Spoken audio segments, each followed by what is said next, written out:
Môžem vedieť, čo hovorí ten pes. Ja si myslím, že vyhrá pán Fico. Prečo chcete, aby on vyhral? Ja si myslím, že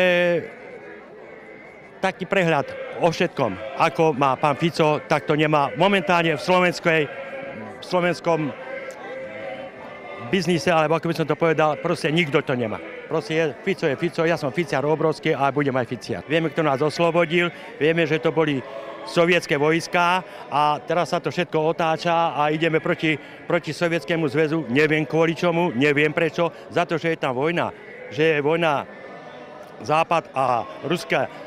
To všetci to odsudzujeme. Ja si myslím, že áno, tak ako teraz robí pán Fico, tak by to malo byť. Určite sa tešíme na voľby a že konečne Slovensko sa dostane do správnych rúk. Správnych rúk v tom zmysle, že to bude ozaj sloboda, že to bude poriadok a že nebudeme patriť pod žiadnu americkú ambasádu alebo niečo podobné. No ja sa bojím toho, ak by bola vláda s perverzným Slovenskom, lebo to sa tu už nebude dať žiť. To vravia, že mladí odídu, ak bude Fico, ale my skôr sa vyprávame, že odídeme, ak nebude Fico. Ja nebudem platiť dan z auta, dan z dýchania, dan z mesa a neviem, čo ešte vymyslia, to sú blázni.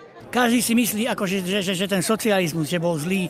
No, mal svoje chyby, ako každý jeden režim. Ale jednoducho, keby nebolo to SNP, tak nie je ten socializmus a ľudia by sa nemali dobre, ako sa mali kedysi. Akože nemajú sa ani teraz ľudia zle a možno, že práve preto vymýšľajú hlúposti.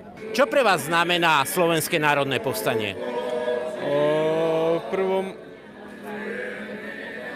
Viete čo, momentálne vám neviem odpovedať takto z hurta. Čo vás v škole o Slovenskom národnom povstaní učia? Aby mladí ľudia robili správne postupy, mali správne myšlienky a aby hlavne volili správnu radu.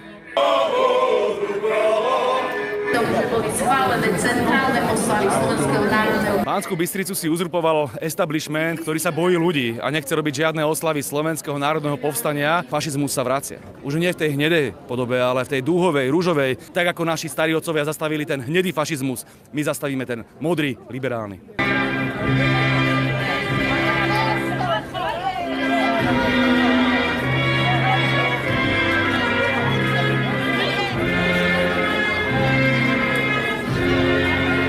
Čoho sa boja?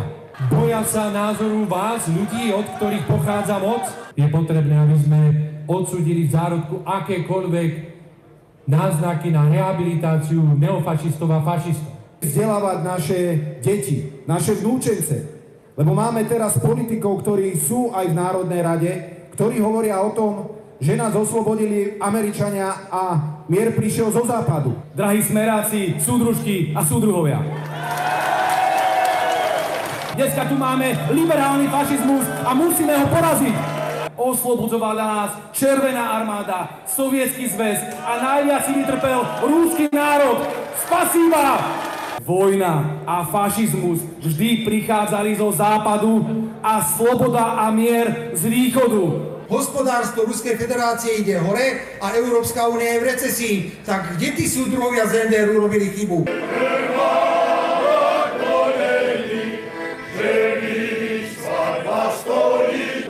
Ako sme videli, tak sledovalo nás naozaj veľa divákov, tento náš živý prenos a to nás veľmi teší.